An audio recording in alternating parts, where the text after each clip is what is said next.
We got Missing Night, man. Make sure y'all give the video a thumbs up. You know what I'm saying? Like, share, subscribe. Make sure y'all go check out my second channel in the description down below. My will be posting videos over there for the next past 2 days. We might do a throwback Thursday over there, so you know what I'm saying? I don't know. You know what I'm saying? Let's go ahead and get the video started though. Mr. Nightmare, man. How's y'all? What day? Wednesday. How's y'all Wednesday?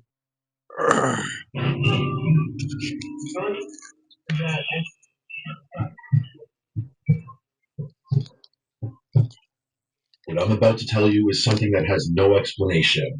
It's the strangest thing that has ever happened to me or anyone I personally know. I work late hours at a dive bar about 30 minutes from my house. It's not really by choice, it's just how things are when you live out in a more rural area. There are not a ton of jobs close to home, so you take what you can get. The bar itself I know isn't how that anything is. special, but it's steady work, and most nights are pretty uneventful. The night this all happened was no different. My shift had gone by without much happening, and after closing everything up, I got in my car and started the drive home.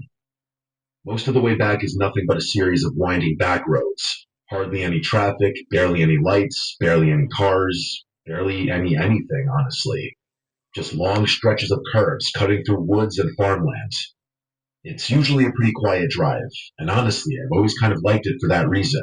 Like a built-in detox where I have time to zone out or think about characters I met at the bar and interesting conversations I may have had with them. Not long into the drive, I remember thinking to myself how unusually foggy it was. I've driven those roads more times than I can count, but that night, visibility was worse than I'd seen in a while. I actually had to ease off the gas and take it slower because I could barely see more than a few car lengths ahead. Even flipping on my brights didn't help. It just made the fog glow and reflect back at me, almost like I was driving into a wall of white. It started pissing me off because I knew it would only add time to my trip, and I was exhausted. I was about halfway home when I noticed it. Through the fog, maybe a little off to the right side of the road, there was this faint yellow blinking light.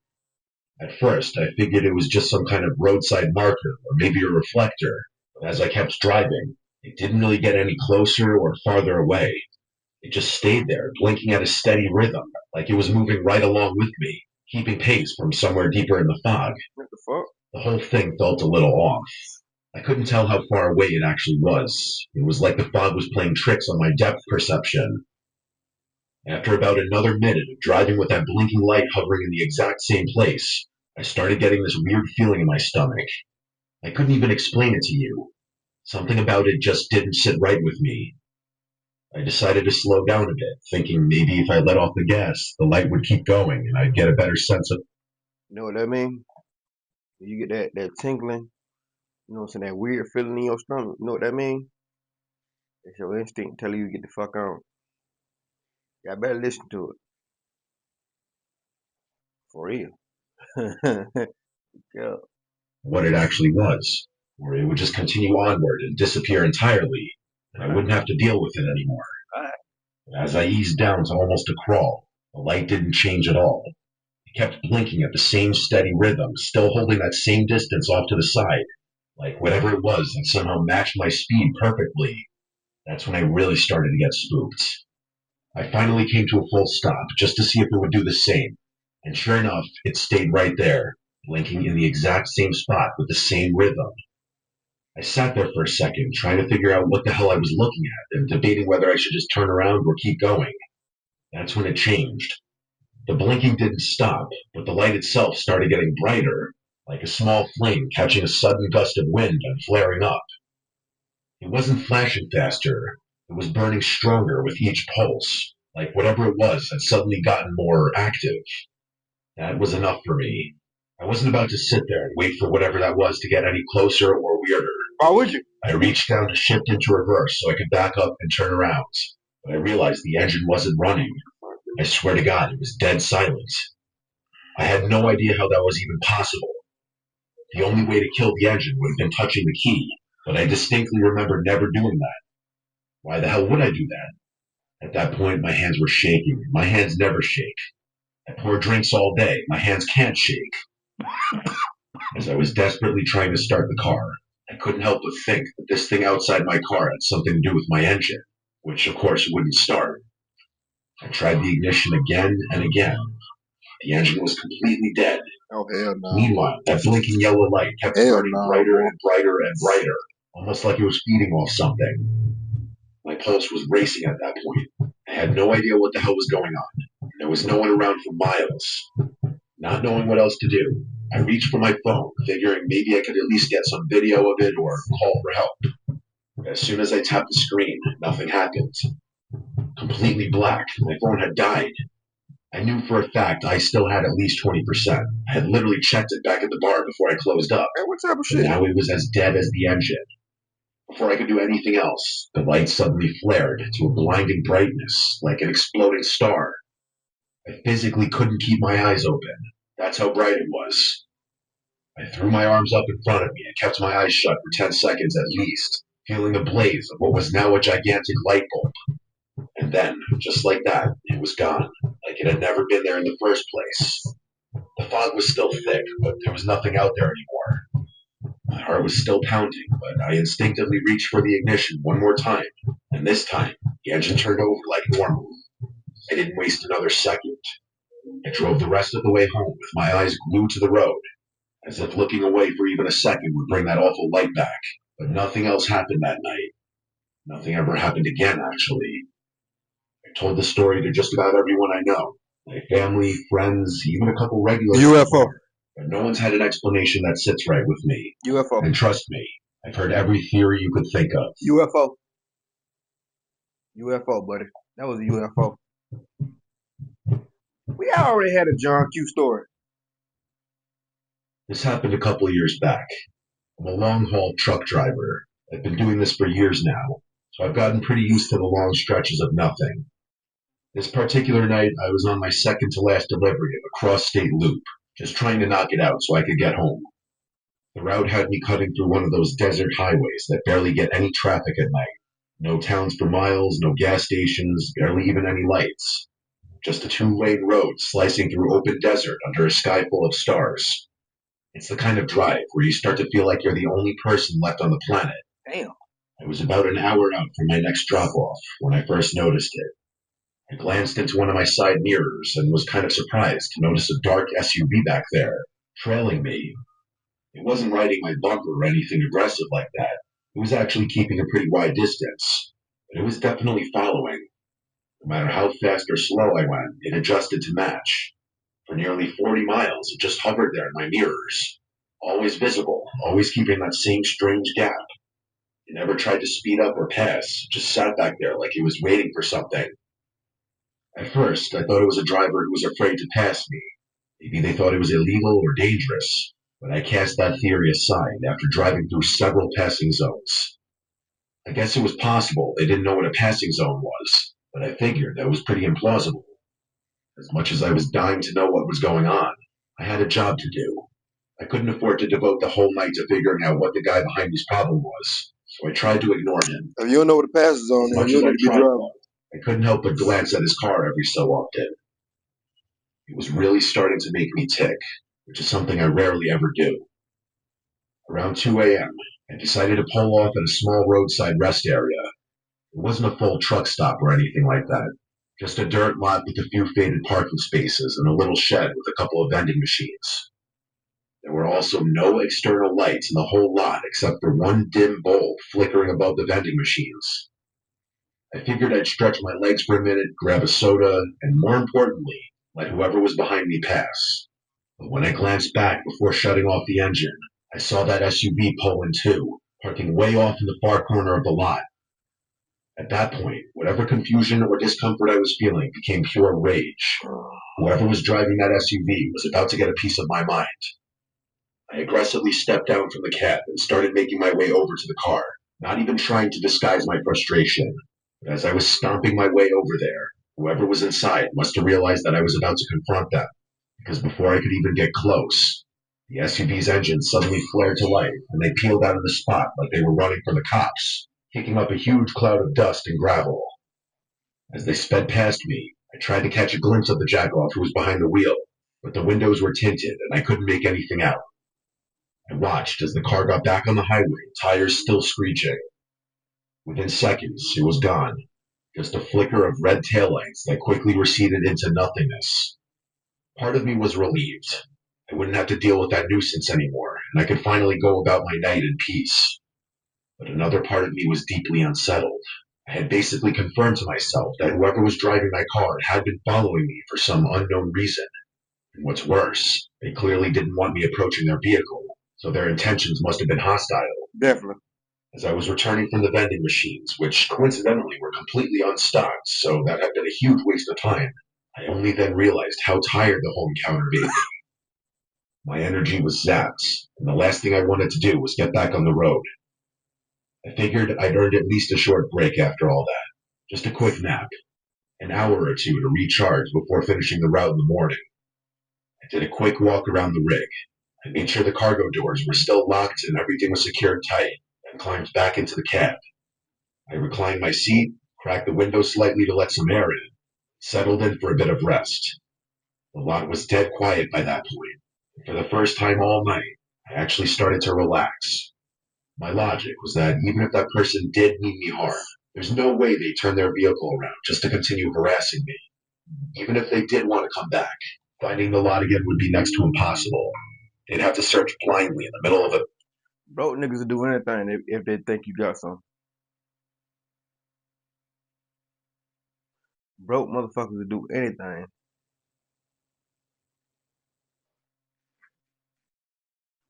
pitch black desert. The combination of my exhaustion and newfound comfort made falling asleep really easy. If I had to guess, I'd say I fell asleep that night in a matter of minutes. I should probably mention that I'm a really light sleeper. Like, really light. You kind of have to be in this line of work. Sleeping in sketchy roadside places so often builds a third eye, so to speak. If someone's messing with your rig while you're asleep, your entire livelihood could be at risk, not to mention your life. So yeah, the ability to wake up to even faint sounds could be the difference between job and no job, life and death. Maybe an hour after falling asleep, you guessed it, I was woken up by the faintest little noise, a light crunching sound, like footsteps pressing into the loose gravel. Even though I was still groggy, I had enough sense to keep quiet. I cracked the corner of one of my window blinds to take a look outside, and sure enough, there were two figures standing near the rear wheels of my trailer. Oh They man. were crouched down low, inspecting the lower latch mechanisms, like they were trying to figure out how to open them without making too much noise. They were keeping pretty quiet, but I noticed one of them had a small flashlight, using it to signal back and forth to the other. I couldn't make out any faces, but it was clear as day what they were doing. I didn't have any weapon on me. I usually don't, but if it came down to it, I was fully prepared to defend my rig and load. That's my life. As I watched, one of the guys reached into a small bag and pulled out what looked like a pair of bolt cutters. That was it. Without even Oh thinking, shit. I slammed my palm down on the horn, sending the truck's air horn blaring. Their reaction was instant. Both men jumped like they'd been hit with a lightning bolt, and they scrambled back towards the roadside brush. Not even 10 seconds later, I saw headlights appear out of nowhere. It was that same SUV from earlier, this time roaring back into view with its lights still off, before whipping around and disappearing into the night again. I never even had time to step out of my cab before the whole thing was over. After things calmed down a bit, I called the police. Honestly, I was mostly just calling to report the incident and get it on record, but they insisted I stay put until a unit could get there to check things out. It took a while, but eventually two officers showed up and helped me inspect the truck. Sure enough, there were fresh pry marks along one of the lower lock arms on the back of my trailer, right where those guys had been messing around. Fortunately, they hadn't gotten it open. The officers told me they'd seen this kind of thing before. Cargo thieves. Apparently, it's a lot more common along that corridor than most people realize. They figured the SUV had been following me for a while, waiting for the right time to strike. This remains the most unsettling thing that has ever happened to me. Yeah. I gotta be safe out there on that road, bro.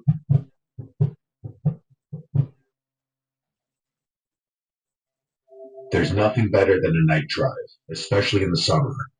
Picture this: the warm summer breeze flowing through the open windows of a speeding car cutting through empty stretches of endless highway. Well, that's what it's like around my neck of the woods anyway. There aren't a lot of cars out on the highway at night, no cops either, so I essentially have free reign to drive how I please. And trust me, I take full advantage of that. My dad's BMW M3 definitely assists in that regard too. Don't get me wrong, I'm not a reckless driver or someone who operates a car at criminal speeds, but I do enjoy experiencing the full capabilities of German engineering from time to time. This night was one of those times. I was full on joyriding, Sound like somebody I cruising know, down the chat. highway without a care in the world. Stereo turned off and passenger seat empty. Ooh, you know you just My fired. ears were focused not on music, but on two other things: the beautiful sounds of my car and the whip of the air around my Hey, boy. face. Driving like this is one of the only things that makes You know you feel good if you're doing that, boy. You know that shit sounds so wonderful. No cap, you know that shit sound wonderful as fuck. If you ain't listen to no music, you just riding. You just riding. What?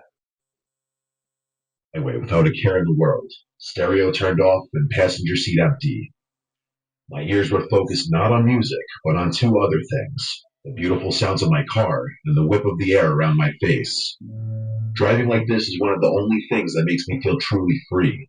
I'm not sure what came over me, but at one point I had this insatiable urge to pull off the highway and cut up some back roads where I could really appreciate the car's handling. It's like when you get a really strong urge to do something and you don't really know why. You do know that you won't be able to sleep at night if you don't satisfy it. That's exactly what it was like. So I did exactly that. I pulled off at the next exit and started cutting through a network of back roads, weaving through whatever neighborhood I had landed in.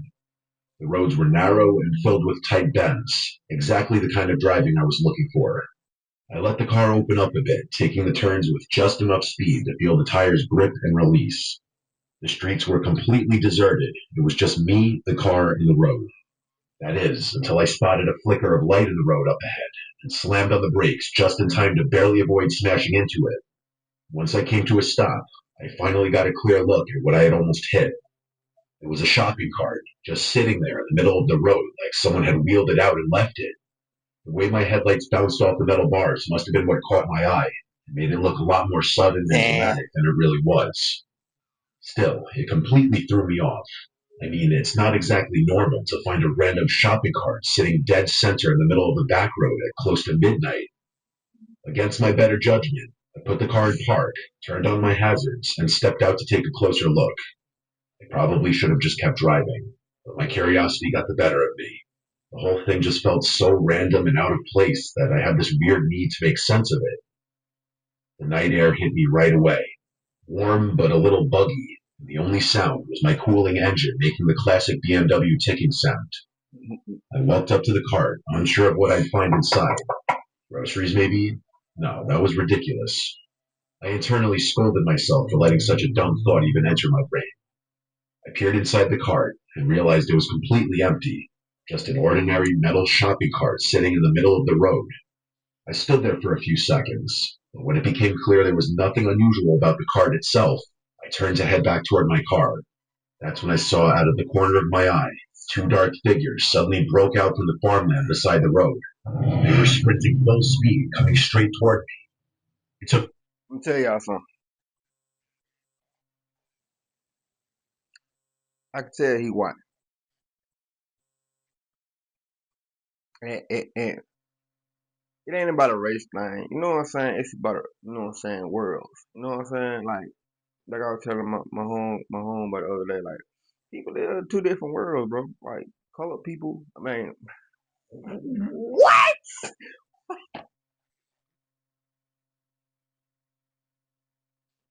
Y'all know what I meant, bro. Come on, bro. Y'all know what I meant. Black people and white people live in two different worlds, bro. A black person would have seen some shit like that, bro. You know what I'm saying? That's from the hood. You know what I'm saying? Would have instantly caught on, hey, this is a setup. Keep on driving. A white person stopped trying to fucking move the buggy out the way. You know? I'm, my brain a second y'all being know what I process meant, where I bro. was seized. Y'all know what I meant, That Chad. moment was life or death. My options were either act or die. I bolted back to my car and basically punched the start button. The car came to life as those figures made it to my car window. One of them stopped a few feet from my car, but the other one sprinted directly into my passenger side door, coming to a halt with a deafening thump. He didn't even flinch. It was as if my car were invisible, That's how fast he had been running.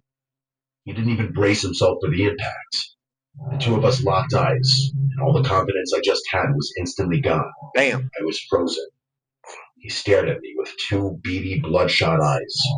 His clothes were torn, like he'd been running through thick brush or barbed wire, and his hair was messy and wet. His face was smeared with something dark, dirt or blood or maybe both. He had this unsettling, vacant expression on his face that wasn't exactly a scowl, but wasn't exactly a smile either. I've never been more terrified in my entire life. It was bad. There was blood spurting from somewhere on his body, but he didn't seem to care or even notice. He must have realized I wasn't going The anywhere motherfucking because he driller. started fumbling with the door handle, trying to pry the door open. That's what did it for me.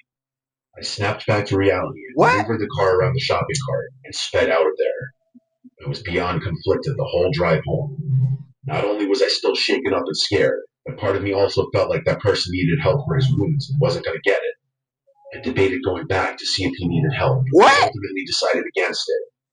Instead, I reported the incident to the police while still driving. They Listen. said they'd send someone over to the spot I described to check it out. When I finally made it back home, I parked in the driveway and got out to inspect the car. I needed to know how bad the damage was. That's when I noticed there was blood spattered across the entire passenger side door, way more than I had expected. It was streaked along the side mirror, smeared across the handle, even dotting part of the rear quarter panel. There was also a slight dent near the center of the door, just barely noticeable if you weren't looking for it. The amount of blood, though, that's what really got to me. It was far more than I would have thought from that brief impact. It was an inhuman amount of blood. The next morning, my dad took one look at the car and completely lost it. He didn't even give me a chance to explain before he started going off, yelling about how irresponsible I was, how I should have never taken the car out that late, how Very, much it was going to cost to fix the paint and the dents. very I kept irresponsible. trying to tell him that it wasn't my fault, Oh that something man. happened out there that I couldn't Oh, have possibly oh man. predicted, but he wasn't having it. To him, all he saw was his car covered in blood with a dented door, Another and thing that too. was enough. Come on. It may have hit a deer for all he cared. He eventually did come around to what had happened. He was actually pretty sympathetic, but not until after I got the car cleaned up. And let's just say that that was one of the last times he let me go joyriding after dark. I'm pretty sure I can explain everything that happened. Nah, Those people, probably homeless, had tried to lure some. nah, bro. You just dumb, bro. You just dumb. I'll be mad too, bro. I ain't gonna even lie to you, bro.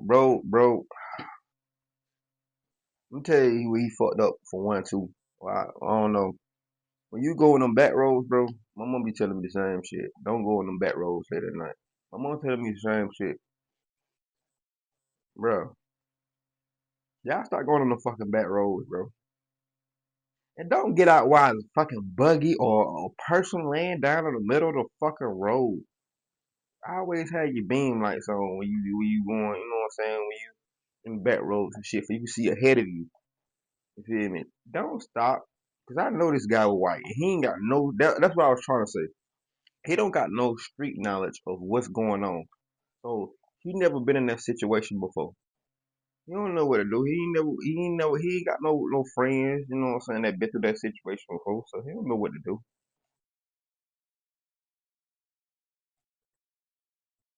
For a black person, we would have caught on instantly.